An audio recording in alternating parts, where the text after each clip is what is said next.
Wala pang sweldo. Petsa de peligro na ang isang lalaking walang pambili ng sabong panligo. Kaya ang ginawa niya, niloban ng isang sari-sari store. Naas sa frontline ng balita si John Aroa ng News 5 Visayas Exclusive. Sa kuha ng CCTV, makikita ang isang lalaking nanloob sa isang tindahan sa Cebu City. Nakatakip ng panyo ang mukha ng sospek at may dalang flashlight. Tila ininspeksyon niya ang mga paninda. Ang kanyang pakay, mga sabong panligo. Sa isang punto, napatingin pa siya sa CCTV. Kinaumagahan, nagulat na lang ang may-ari na sira na ang pintuan ng kanilang tindahan at bawas din ang kanilang paninda. Hindi na nakita sa CCTV pero matapos kumuha ng sabon, nanguha na rin ng iba pang paninda ang sospek.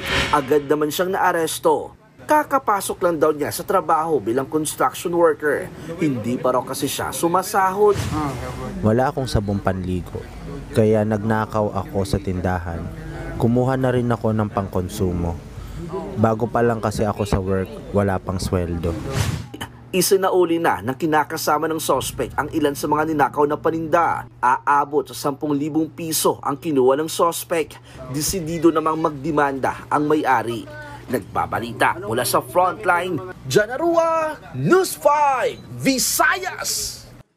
Mga kapatid, Julius Babaw po. Para sa komprehensibo at makabuluhang balitaan at talakayan, mag-follow at mag-subscribe na sa social media pages ng News 5.